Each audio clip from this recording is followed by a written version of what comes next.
মুখোশ লিখেছেন Anton Chekhov. ভদ্রলোকদের ক্লাবে চ্যারিটি বল নাচ চলছে। ফ্যান্সি ড্রেস বল নাচ। স্থানীয় তরুণী মহিলারা অবশ্য এ ধরনের অনুষ্ঠানকে জোড়া নাচের আসর বলে থাকেন। মধ্যরাত্রি 12টা বেজেছে। একদল বুদ্ধিজীবী নাচে নামেনি বা মুখোশ পরেনি। সংখ্যায় তারা 5 জন। পড়ার ঘরে বড় টেবিলটার চারদিকে খবরের কাগজের পৃষ্ঠায় নাক এবং দাড়ি গুঁজছে বসে বসে বসে পড়ছে এবং ঢুলছে। মস্কো ও পিটার্সবুর্গের খবরের কাগজের স্থানীয় বিশেষ প্রতিনিধির ভাষায় বলতে গেলে সবিশেষ উদার মনোভাবাপন্ন ভদ্রলোকটি অনুধ্যানরত। নাচের ঘর থেকে ভেসে আসছে কোয়াড্রিল নাচের বাজনা। কাঁচের বাসনের ঝনঝন শব্দ তুলে পা ঠুকে খোলা দরজার কাছে ছুটোছুটি করছে ওয়েটাররা। কিন্তু পড়ার ঘরে একটুও গোলমাল নেই। হঠাৎ এই নিস্তব্ধতাকে ভঙ্গ করে একটা চাপা হাসি ও নিচু গলার স্বর শোনা গেল। মনে হলো যেন চিমনির ভেতর থেকে শব্দটা আসছে। এই তো পাওয়া গেছে, এই ঘরটাতেই আরাম করে বসা যাক। চলে এসো, এই যে এদিকে। দরজাটা খুলে গেল। পড়বার ঘরে ঢুকলো চওড়া কাঁধ, গাঁটটা গোঁটটা একটি পুরুষ। তার পরনে কোচোয়ানদের মতো উর্দি, টুপিতে ময়ূরের পালক গোঁজা, মুখে মুখোশ পরা। লোকটির পিছনে 2 জন মহিলা আর ট্রে হাতে একজন ওয়েটার। মহিলা 2 জনও মুখোশ আঁটা। ট্রের উপরে রয়েছে লিকিউরের একটা পেটমোটা বোতল, লাল মদের 3টে বোতল আর কয়েকটা গ্লাস। লোকটি বলল, এই যে এদিকে, এ জায়গাটা বেশ ঠান্ডা। কই হে, টেবিলের ওপর ট্রেটা রাখো দেখি। আপনারা বসুন মাদমোয়াজেল, জেভু পাঁচ আলা ত্রিমন্তান আর মশাইরা শুনুন। জায়গা দিন তো, আপনাদের জন্য আমাদের অসুবিধে হচ্ছে। এই বলে খানিক টলে উঠে সে টেবিলের ওপর থেকে খান কয়েক পত্রিকা হাতে নিয়ে ঠেলে সরিয়ে দিল। এই যে রাখো এখানে। আর পড়ুয়া মশাইরা, আপনারা জায়গা দিন। আপনাদের ওই খবরের কাগজ আর রাজনীতির সময় এটা নয়, এখন এসব রেখে দিন। আপনি হইহট্টগোলটা আর একটু কম করবেন কি? চশমার ভেতর দিয়ে মুখোশ পরা লোকটিকে আগাগোড়া দেখে নিয়ে একজন পড়ুয়া বলল, এটা পড়বার ঘর, মদের বার নয়, মদ খাবার জায়গাও এটা নয়। আহা, কি কথাই বললেন! টেবিলটা কি স্থির হয়ে নেই, কিংবা ঘরের ছাদ কি মাথার উপর ভেঙে পড়েছে? উদ্ভট সব কথা আপনাদের। যাকগে, এখন আর আমার কথা বলবার সময় নেই। কাগজ পড়া শেষ করুন, যথেষ্ট পড়া হয়েছে, আর না পড়লেও চলবে। এমনিতেই আপনাদের মগজে বুদ্ধির কমতি নেই, তাছাড়া বেশি পড়লে চোখের মাথা খেয়ে বসবেন। অবশ্যই আমার তাতে বয়েই যাবে। মোদ্দা কথা, আমি চাই না আপনারা এখানে থাকেন। ব্যাস, এই হচ্ছে শেষ কথা। টেবিলের ওপর ট্রেটা রেখে হাতে একটা ঝাড়ন নিয়ে ওয়েটার দরজার কাছে দাঁড়িয়েছে। মহিলারা কাল বিলম্ব না করে লাল মদ নিয়ে বসেছেন। ময়ূরের পালক গোঁজা লোকটি নিজের জন্যে খানিকটা লিকিউর ঢেলে নিয়ে বলল, আর সত্যি কথা বলতে কি, আমি তো ভাবতেও পারি না কোনো বুদ্ধিমান লোক এমন চমৎকার পানীয়ের চেয়েও খবরের কাগজকে বেশি পছন্দ করতে পারে। আমার কি মনে হয় জানেন মশাইরা, আপনাদের পয়সা নেই বলেই খবরের কাগজ ভালোবাসেন। ঠিক কথা বলিনি? দেখো দেখো, পড়ার ঢং দেখো। আপনাদের খবরের কাগজে কি লেখা আছে মশাইরা? ও মশাই, চশমা পরা ভদ্রলোক, কোন তথ্য নিয়ে পড়ছেন? বাস, যথেষ্ট হয়েছে। আর নয়, তোমার মুরব্বিপানা আর বাইরের ঠাঁট রাখো তো। এসো মদ খাওয়া যাক। বলতে বলতে ময়ূরের পালক গোঁজা লোকটি ঝুঁকে পড়ে চশমা পরা ভদ্রলোকের হাত থেকে খবরের কাগজটা ছিনিয়ে নিল। ব্যাপারটা দেখে ভদ্রলোক প্রথমে লাল, তারপরে ফ্যাকাশে হয়ে গিয়ে অবাক হয়ে তাকিয়ে রইল অন্য বুদ্ধিজীবীদের দিকে। তারাও তাকালো তার দিকে। ভদ্রলোক চিৎকার করে বলল, দেখুন মশাই, আপনি নিতান্তই কাণ্ডজ্ঞানহীনের মতো ব্যবহার করছেন। এটা পড়ার জায়গা, কিন্তু আপনি এটাকে তাড়িখানা বানিয়েছেন। খুশি মতো হই হট্টগোল করছেন, হাত থেকে খবরের কাগজ ছিনিয়ে নিচ্ছেন। আপনার ব্যবহার অসহ্য। আপনি জানেন না কার সঙ্গে কথা বলছেন। আমি ব্যাংকের ডাইরেক্টর জেস্তিয়াকভ। তুমি জেস্তিয়াকভ হও বা যেই হও, আমি থোড়াই কেয়ার করি। তোমার এই খবরের কাগজ সম্বন্ধে আমার কি ধারণা জানো? এই দেখো। লোকটি খবরের কাগজটাকে উঁচু করে তুলে টুকরো টুকরো করে ছিঁড়ে ফেলল। এসবের কি মানে মশাইরা? জেস্তিয়াকভ বিড়বিড় করে বলতে লাগলো। রাগে তার প্রায় বুদ্ধিলোপ হয়ে আসছে। এমন অদ্ভুত কাণ্ড যাকে বলে হতভম্ব হয়ে যাওয়া। ও বাবা, রাগ করেছেন দেখছি। লোকটি হেসে উঠল। হায়, আমার কি হবে? ভয় লাগছে যে আমার। দেখো দেখো, আমার হাঁটু দুটো যে ঠকঠক করে কাঁপতে লেগেছে। যাকগে, এসব ঠাট্টা তামাশার কথা থাক এখন। শুনুন মশাইরা, আপনাদের সঙ্গে কথা বলবার প্রবৃত্তি আমার নেই, বুঝতেই পারছেন। আমি চাই এখানে বাইরের লোক কেউ যেন না থাকে। মাদমোয়াজেলদের সঙ্গে একা থাকতে চাই আমি, নিজের ফুর্তিতে থাকতে চাই। কাজেই আপনারা দয়া করে আমাকে ঘাঁটাবেন না। এখান থেকে চলে যান, সামনের দরজা খোলা আছে। ও মশাই বেলে বুখিন, অমন নাক উঁচু করে এদিকে ওদিকে তাকাচ্ছেন কেন? যে যার খোঁয়াড়ে গিয়ে ঢোকো, বেরিয়ে যাও। এক্ষুনি বেরিয়ে যাও এখান থেকে, আমার হুকুম। আমি যখন বেরিয়ে যেতে বলি তখন বেরিয়ে যেতেই হবে। জলদি, নইলে ঘাড় ধাক্কা দিয়ে বার করে দেব। কি বললেন কি? রাগে লাল হয়ে কাঁধ ঝাঁকুনি দিয়ে অনাথ ভবনের কোষাধ্যক্ষ বেলুবুখিন জিজ্ঞেস করলেন। ব্যাপারটা বুঝতে পারছি না। কাণ্ড দেখেছ? একটা বেয়াদব লোক, কথা নেই বার্তা নেই, ঘরের মধ্যে ঢুকে যা খুশি তাই বলে যাবে। কি বললে? বেয়াদব লোক?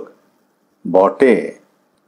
ময়ূরের পালক গোঁজা লোকটি রেগে চিৎকার করে উঠল, আর টেবিলের উপর সে এমনভাবে ঘুষি মারল যে ঝন ঝন শব্দে লাফিয়ে উঠল ট্রের উপরে রাখা গ্লাসগুলি। কার সঙ্গে কথা বলছো জানো কি? ভাবছো আমি তো মুখোশ পরে আছি, আমাকে যা খুশি বলা চলে, তাই না? আস্পর্দার একটা সীমা আছে।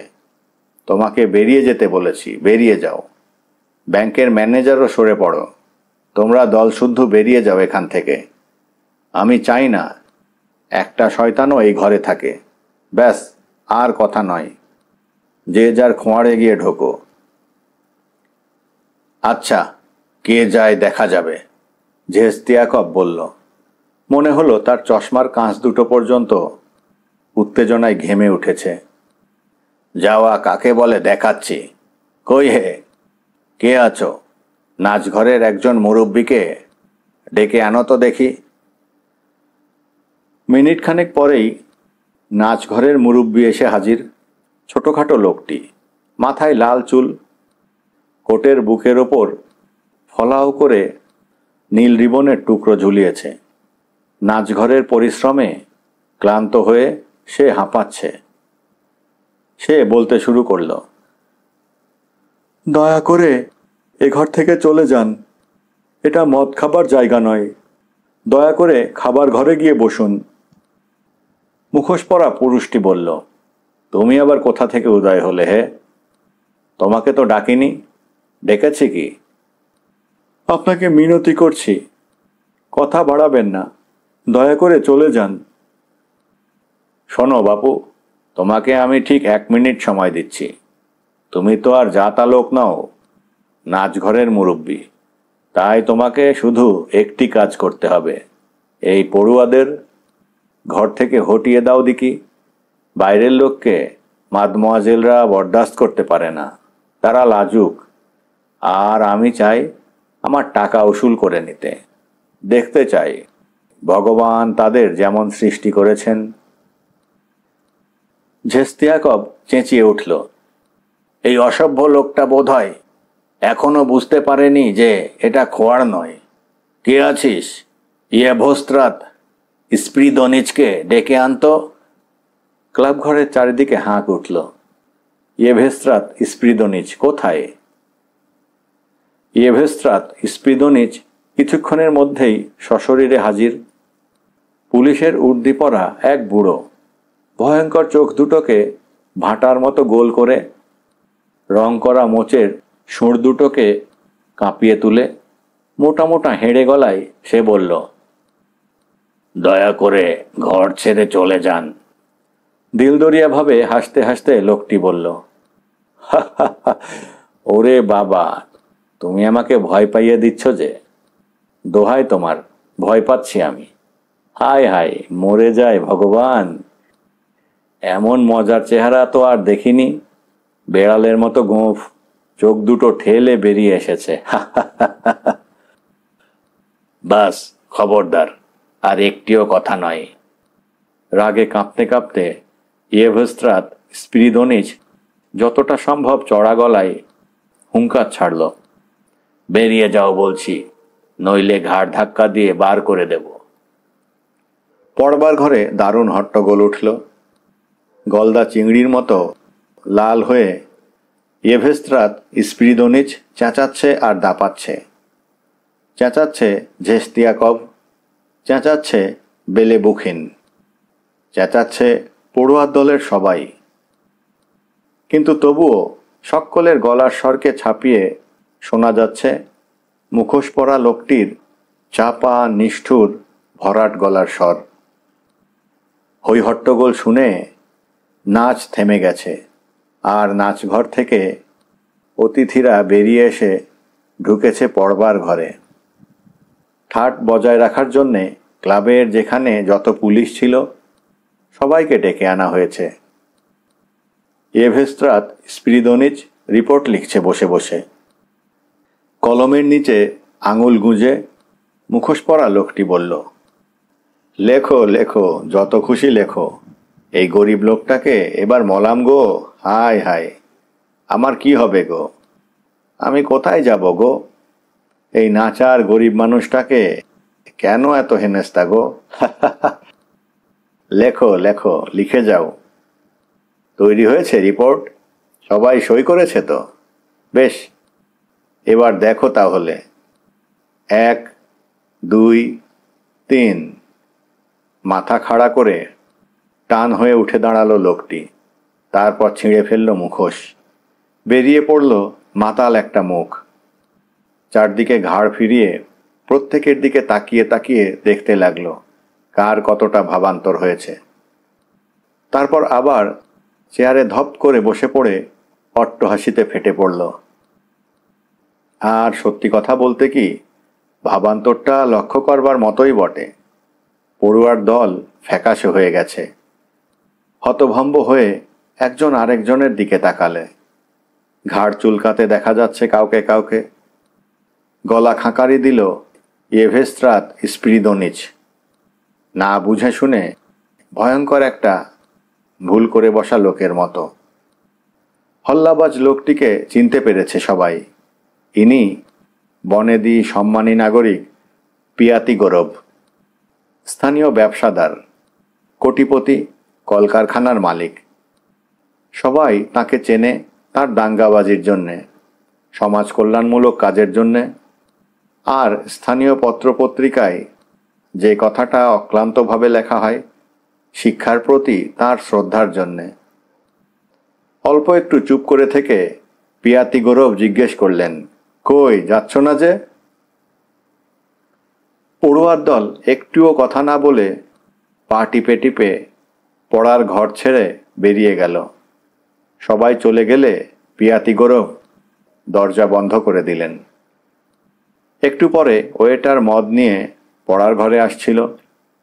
ইয়েভেস্ত্রাত স্পিরিদোনিচ তার ঘাড় ধরে ঝাঁকুনি দিতে দিতে নিচু কর্কশ গলায় বলে উঠল, তুই তো জানতিস উনি পিয়াতি গৌরব, কেন তুই আগে থেকে বলিসনি?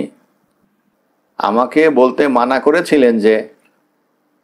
করেছিলেন যে বেটা শয়তান, দাঁড়া, তোকে 1 মাস হাজতবাস করিয়ে আনি, তারপর বুঝতে পারবি মানা করা কাকে বলে। দূর হ। আর আপনাদেরও বলিহারি, যাই। চমৎকার ভদ্রলোক আপনারা। পড়ুয়ার দলের দিকে তাকিয়ে সে বলল, কি হট্টগোলই না বাঁধালেন! কেন, মিনিট 10 জন্যে পড়ার ঘর ছেড়ে বেরিয়ে আসা যেত না বুঝি? এবার বুঝুন ঠেলা, নিজেরাই গন্ডগোল পাকিয়েছেন, এবার নিজেরাই বাঁচবার ব্যবস্থা করুন। ইস, দেখুন তো কি কাণ্ড! আপনাদের ধরন ধারণ আমার একেবারেই পছন্দ নয়, ভগবানের দিব্যি পছন্দ নয়। পড়ুয়ার দল বিমর্ষ মুখে, ক্লিষ্ট মনে, অনুতপ্ত হৃদয়ে একজন আর একজনের সঙ্গে ফিসফিস করে কথা বলতে বলতে ক্লাবের চারদিকে ঘুরঘুর করতে লাগল। ভয়ঙ্কর কিছু একটা বিপদ উপস্থিত হলে লোকের যেমন অবস্থা হয়, তাদের অবস্থাও তেমনি। তাদের স্ত্রী কন্যারা যেই শুনল যে পিয়াতি গৌরবকে অপমান করা হয়েছে এবং পিয়াতি গৌরব রুষ্ট হয়েছেন, অমনি তাদের মুখেও আর কথা নেই। চুপচাপ বাড়ির দিকে রওনা দিল সবাই। থেমে গেল নাচ। রাত 2টোর সময় মদের নেশায় টলতে টলতে পড়ার ঘর থেকে বেরিয়ে এলেন পিয়াতি গৌরব। নাচ ঘরে গিয়ে বাজনাদারদের পাশে বসে বাজনা শুনতে শুনতে ঢুলতে লাগলেন। শেষকালে তার মাথাটা অসহায়ভাবে ঝুলে পড়ল আর নাক ডাকতে লাগলো, বাজনা থামাও! নাচঘরের মুরব্বীরা বাজনাদারদের হাতের ইঙ্গিতে থামতে বলে উঠল। ইস, চুপ চুপ, ইয়েগর নিলিচ ঘুমোচ্ছেন। কোটিপতির কানের কাছে মুখটা নামিয়ে এনে বেলুফসিন জিজ্ঞেস করল, ইয়েগর নিলিচ, বলেন তো আপনাকে বাড়ি পৌঁছে দিই? পিয়াতি গৌরব ঠোঁট দুটোকে ছোঁচালো করে রইলেন, যেন তিনি ফু দিয়ে গাল থেকে একটা মাছি উড়িয়ে দিতে চেষ্টা করছেন। বেলেবুখিন আবার বলল, বলেন তো আপনাকে বাড়ি পৌঁছে দিই, নাকি আপনার গাড়িটা এখানে নিয়ে আসতে বলবো? হ্যাঁ, কি? ও, তুমি কি চাও? আপনাকে বাড়ি পৌঁছে দিতে চাই, ঘুমোবার সময় হয়েছে। বাড়ি? হ্যাঁ, বাড়ি যাব। বাড়ি নিয়ে চলো আমাকে। আহ্লাদে আটখানা হয়ে পিয়াতি গৌরবকে তুলতে লাগলো বেলুবখিন। অন্য পড়ুয়ারাও সারা মুখে হাসি ফুটিয়ে তুলে ছুটে এসেছে। সবাই মিলে ধরাধরি করে বনেদি সম্মানিত নাগরিকটিকে দুপায়ে দাঁড় করিয়ে দিল। তারপর অতি সন্তর্পণে নিয়ে চলল গাড়ির দিকে। কোটিপতিকে গাড়িতে তুলে দিতে দিতে ঝেস্তিয়াকভ মনের খুশিতে অনর্গল কথা বলছিল। যিনি সত্যিকারের শিল্পী, সত্যিকারের প্রতিভাবান, একমাত্র তিনিই পারেন আজকের মতো এমন একটা গোটা দলকে এমনভাবে নাস্তানাবুদ করতে। ইয়েগর নিলিচ সেই, যাকে বলে বিস্ময় বিমূঢ় হয়ে যাওয়া। আমি তাই হয়েছি। এখনো আমি না হেসে থাকতে পারছি না। আর আমাদের সকলেরই কি রকম মাথা গরম হয়ে গিয়েছিল, সবাই কি রকম হট্টগোল পাকিয়েছিলাম। বিশ্বাস করুন, কোনো নাটক দেখেও আমি কোনোদিন এত বেশি হাসিনি। কি গভীর রসজ্ঞান এই স্মরণীয় সন্ধ্যাটি সারা জীবন মনে থাকবে। প্রিয়াতি গৌরবকে বিদায় জানাবার পর উৎফুল্ল ও আশ্বস্ত বোধ করতে লাগলো পড়ুয়ারা। আহ্লাদে আটখান হয়ে জাঁক করে বলল ঝেস্তিয়াকব, উনি আমার সঙ্গে করমর্দন করেছেন, তার মানে সব ঠিক আছে, উনি রাগ করেননি। দীর্ঘ নিঃশ্বাস ফেলে বলল এভেস্ত্রাত স্পিরিদনিজ। তাই যেন হয়, লোকটা হাড় পাজি, নদ ছাড়, কিন্তু তবু উনি আমাদের উপকারই করেন, কাজেই কিছুই করার নেই।